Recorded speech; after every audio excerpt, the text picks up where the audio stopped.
Welcome right back to The Explainer. Today, we're jumping straight into a seriously complex, incredibly high-stakes situation that's currently unfolding in East Africa. We're analyzing some recent, highly detailed reports about the escalating geopolitical and infrastructural standoff between Egypt and Ethiopia, and it's all centered around the Grand Ethiopian Renaissance Dam, or as it's widely known, GERD. This isn't just a dispute over water. We're talking about continental influence, absolute massive engineering feats, and a very real ticking clock. I'm really excited to break this all down and see exactly what the sources are telling us.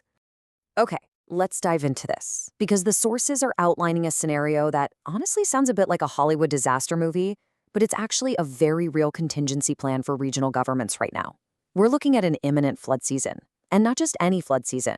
An exceptionally high one that's pushing massive volumes of water toward a mega dam already holding back unprecedented pressure.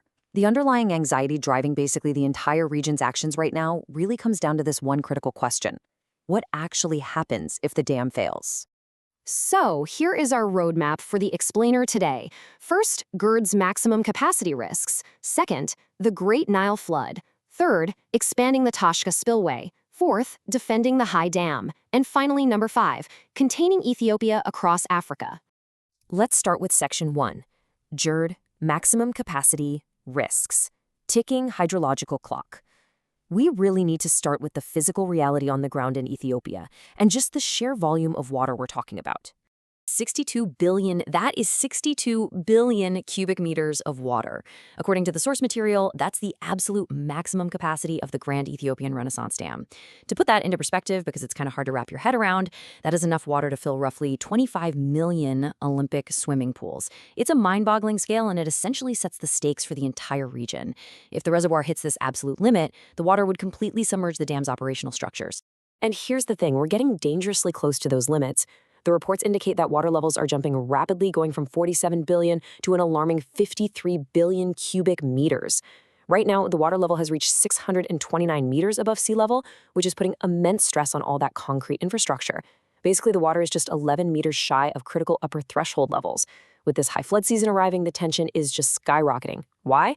Well, the dam needs to release water to avoid a structural catastrophe, but the power generation mechanisms aren't even fully utilizing the water yet.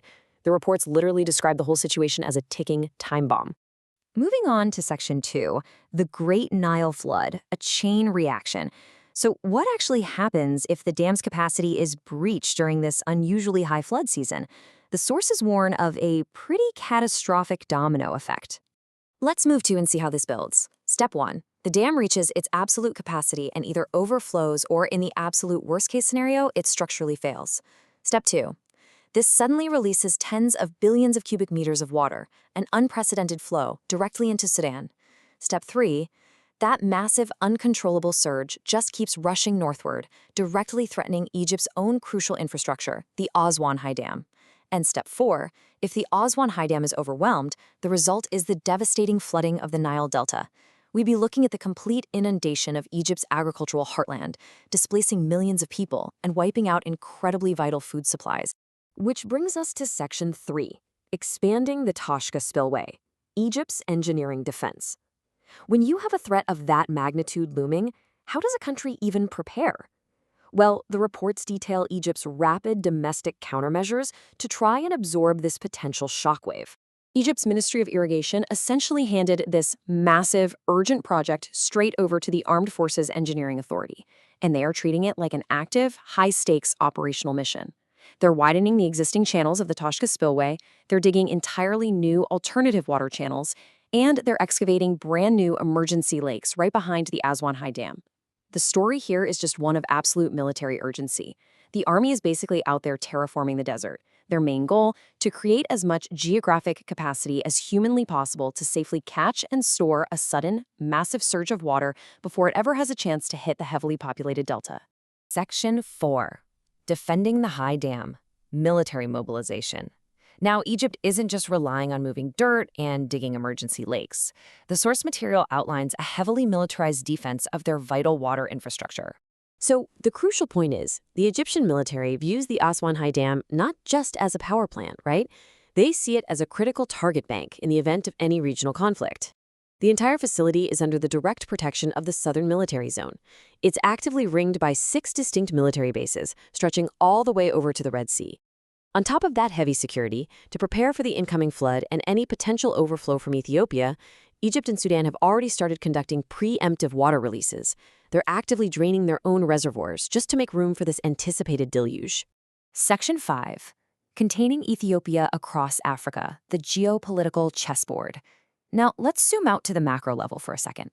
While all this intense engineering is happening at home, the sources reveal that Egypt's strategic response extends way, way beyond its own borders. They are executing a massive campaign of geopolitical and economic containment across the whole African continent. Just look at the sheer scale of Egypt's strategy across the map. In Uganda, Egypt is securing advanced weapons deals, pulling them right into their sphere of influence. Over in Tanzania, Egypt is literally building the massive Julius Nyerere hydropower plant. In South Sudan, they're busy constructing dual dams on both the White and Blue Nile branches. And by building those dams, Egypt is essentially ensuring that Ethiopia can't monopolize future water infrastructure investments. Then you look at Somalia, where Egypt is deploying over 30,000 troops, putting a massive military footprint right on Ethiopia's doorstep. It is a highly calculated encirclement. And the economic contrast highlighted in the reports? It's absolutely striking.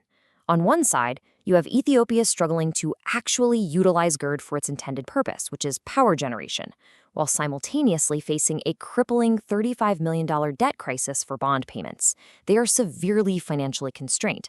But on the flip side, Egypt has just been officially chosen as the permanent headquarters for the East African power grid. Egypt is actively working to link its massive electricity surplus to Libya, Sudan, Eritrea, Djibouti, and Somalia. They're essentially trying to neutralize GERD's future economic value by capturing the regional energy market first. Now, what's really interesting about this slide is the political maneuvering happening behind the scenes. The reports neutrally point out how Ethiopia is utilizing regional figures to push their own narrative. Take this quote from Fawzi Diria, who the sources describe as a Western Somali opposition leader operating under Ethiopian influence. He's actively arguing for throwing out historical water agreements, which, to be fair, heavily favor Egypt, and he's framing them as outdated colonial legacies. According to the analysis, the underlying goal here is to establish entirely new agreements, where Ethiopia gets to act as the sole manager and distributor of the Nile's water quotas. All of this brings us to a highly compressed, incredibly intense timeline. Based on the sources, Ethiopia really should have started releasing water safely back in January 2026, but they didn't. They held on to it. Now, as of May 2026, the severe flood season begins, drastically increasing the physical pressure on a dam that's already nearing its absolute capacity. Looking ahead to the near future, the sources state that for Ethiopia's grand water strategy to actually work out, they need to build 5 to 9 more dams. That would cost a staggering $35 billion, money they currently just do not have. These severe financial and physical timeline constraints are exactly why we are seeing the situation escalate so rapidly right now. So, we've looked at the frankly terrifying math of 62 billion cubic meters of water. We've seen the frantic military engineering happening at the Toshka spillway, and we've mapped out a continent-spanning game of economic and military containment.